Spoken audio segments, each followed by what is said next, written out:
And we are back again, dear viewers, after the Kuna segment and now to another segment.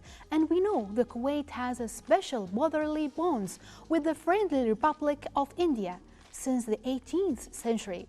During that period, the two countries have worked on enhancing cooperation in all fields in a way that benefits both countries. Many agreements and important conversations were signed which assert the solidity of the historical relations that united both countries, Doctor. I think also, Sarah, the Embassy of the Republic of India in Kuwait has celebrated its 72 National Day anniversary, or what we are calling is the Republican Day of India.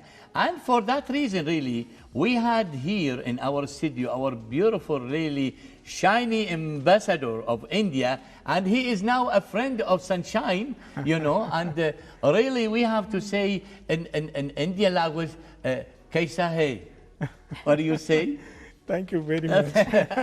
I think, you know, the ambassador of India, one of the greatest really ambassador in Kuwait, and he is very cooperative really with Kuwait TV and especially with the sunshine. So we always gonna say, good morning, my dear.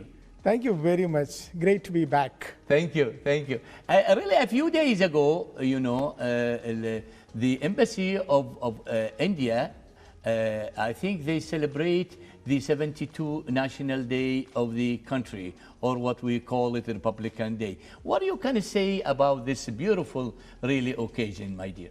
Thank you very much. This was the 72nd Republic Day of India. It was in 1950, on January 26, that India became a republic, adopting the constitution which continues to be our constitution. It is a constitution which guarantees democracy, then secular socialist republic, you know, and it guarantees justice, social, economic and political, liberty of thought, expression, belief, faith and worship, equality of status, dignity of the individual, integrity of the nation. You know, it's the constitution which set up the democratic India, which, you know, India is the largest democracy in the world, and exactly. We celebrate it every year. Every year we celebrate it in a big way in Delhi with a big parade, you know, several hours of parade which takes place during the main streets of Delhi, and every embassy all over the world, the Indian embassy celebrates. We used to celebrate it in a big way with the participation of the entire community. For example, in the embassy here, every year we used to have 5,000 to 7,000 people assembling at the embassy premises, but this year I said no, you know, physical presence, so we did it virtually. So there was a small function, me and my staff in the embassy, we celebrated it. Of course, it was all online. Thanks to the technology, we could do everything virtually. I think more people saw it this time than last time because it was done virtually. Your Excellency, it is the feeling. It is more than and more important than anything else. Absolutely. If you have a good feeling toward, you know, the others, that's mean, you know, you have the love and respect. Absolutely, Yeah. absolutely. Yes, exactly. Your Excellency, we are so great to know how you celebrate the National Day in your country. And does each region has its own rituals to celebrate? Absolutely. You know, this celebration is done in the capital in Delhi, and every state capital, every district capital, every village, you know, the center of the village, so all over the country. I would say that 1.3 billion people of India celebrate it. Yes. Again, 30 million Indians abroad celebrate it with their Mashallah. embassies. So, and then friends of India, the number of greetings I got here from my Kuwaiti friends are, you know, a large number of greetings from all sections of the Kuwaiti society. I think, Your Excellency, there is a bi-relation, really literal relationship between Kuwait and India since long time ago. And, you know, our great-grandfathers, you know, they went really, you know, had the feeling of this tendency between and love really and respect for the Indian people, you know. And I think, you know, your really festivals some will call it in a beautiful way. And later we can see really some segments of the festivals of Indian national thing, I think. So please, could you talk a little bit about it so we can have on the screen some segments of that, please? The kind of festivals we exactly. do. You know, India being a very diverse Because why I'm asking this question, yes. I am interrupt you, sir. Yes. Because we know that Indian is so huge, Yes. so big, Yes. many different religions, many Yes. different aspects of people, you know, Absolutely. diversity a lot. So how they collect each other in one day? Yeah, like what we absolutely. see now on the screen. Okay. Yeah, go ahead. So, Yeah, no, it is very interesting. As you said, India is a huge country, a diverse country, 1.3 billion population, 1/6 of the total population of the world. Exactly. Speak different languages, celebrate every festival. We have so many national festivals in India. We celebrate every festival at different parts of the country. For example, in the embassy, every year we celebrate Onam festival, Pongal, you name it, irrespective of the religion, we celebrate all the festivals. In addition to our national days, like the August 15th Exactly. is our Independence Day, then comes the Republic Day, and of course the dates associated with various heroes. Exactly. For example, Mahatma Gandhi's Martyrs Day was Exactly. celebrated on 30th of January. That's Subhash right. Chandra Bose, another freedom fighter, you know, the leader of the country, his celebration was done a week before. That's right. Vivekananda, Swami Vivekananda celebration was done, 2 weeks before. So we celebrate every festival. The greatest thing is that, India is this melting pot. Everyone joins together, irrespective of different cultures, different religions, different varieties of food we eat. We come together and celebrate every festival. I think, Your Excellency, India is one of the countries, every day they have a celebration. Absolutely. And when we see it really in the movies. When you, Yes. Sarah, when you Yes. see the Indian movies, you see every day that this is festival for such, this is festival for that. They have a lot And of- I really, this is, the community of India is so big and huge. About the community relationship between Kuwait and India, my dear, what you can say about it? It is a long-term, really a strong relationship. So what you can say about this relationship? We have a very vibrant Indian community in Kuwait. I am very happy that the Kuwaiti population is so happy with the Indian community here, the large Indian community. They work together. The Indian community has been able to contribute in the economic progress of Kuwait.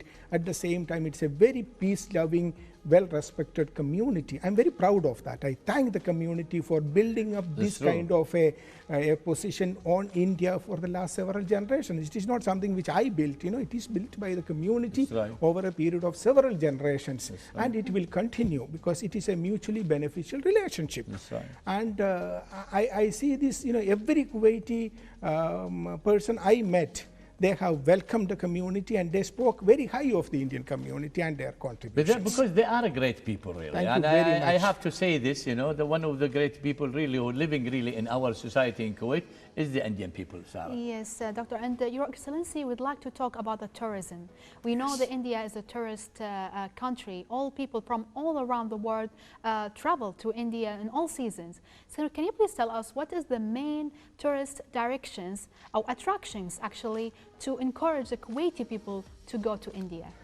Thank you very much. I'm very happy that you asked this question. In these COVID times, there is not much travel happening. Exactly. But I think if there is one country which is ready to receive tourists immediately after COVID, it is India, because we are doing very well on COVID. You have seen it, the recovery rate is very high, the death rate is very low. India is doing very well on COVID.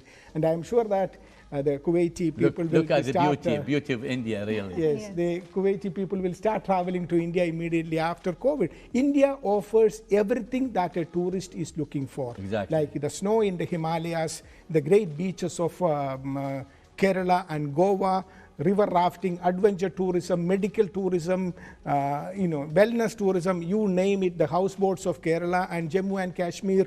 These are very interesting things which attracts every tourist who is coming to India. If you travel once, you will want to go back to India every year. And whenever I meet a Kuwaiti, I ask them question, have you been to India? So many of them have been to India, and they have been to India many times. The people who haven't been to India, they have a visit to India in their wish list. And they have, and my job is to get that, taken it away from the wish list and put it in the to-do list. Your Excellency, I visited India many times. Thank you. Every time I go there, as the other countries, I found the flavor of nice food, a beautiful masala. Because I am a cook, so I appreciate, Sarah, the food, the Indian food, really. And, to me, each place, each segment of the Indian, suburbs, they do have a certain type, especially the biryani. Wow. Oh yeah, Love it. they have many different really. So could you elaborate a little bit? Absolutely. Because we are just having our breakfast. So it is, and the Yes. viewers, they are now waiting to, I know your tongue is Yes. going like this. It's okay. Thank you very much. You know, if there is one Indian stuff which you can get in full in Kuwait, it is the Indian food. Exactly. If you go any street, anywhere, you will find Indian food there and different kinds of food.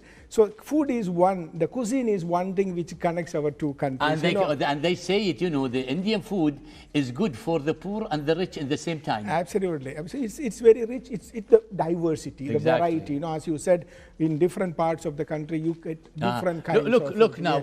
Yes. So people now they are seeing our director. He always want to tease us Yes. and put nice things for us. You know. Yes. Your Excellency, also that lead me, Sarah, to a beautiful question, which is I know that the relationship, like you mentioned before, is great between Kuwait and India, really, in the governmental sector and in the private sector.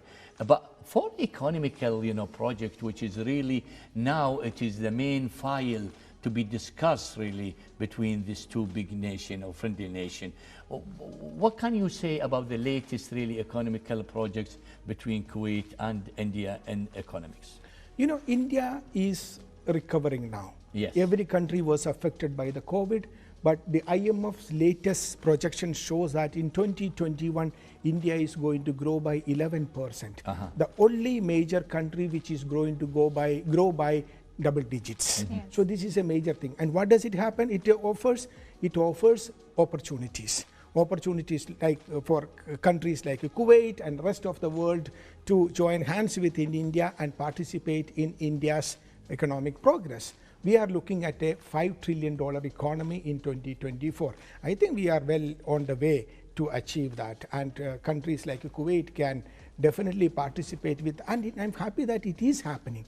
You know, our trade, bilateral trade, is almost $12 billion a year, which is a big money, and you know we export a lot of stuff to Kuwait. Kuwait exports a lot of hydrocarbon products I think to there India. is a tiny things to finalize our beautiful interview with Your Excellency, that we heard from a little bird on the tree that there is a 200,000 doses of vaccine, Indian vaccine, reached Kuwait. And this is the reviewers, one of the secrets. It's now on Sunshine program by His Excellency, the Ambassador of India. What you can say about it, and then we finalize our Thank you very much. You know, India and Kuwait are partners. During COVID crisis also we have been working together very well, and it is working very well.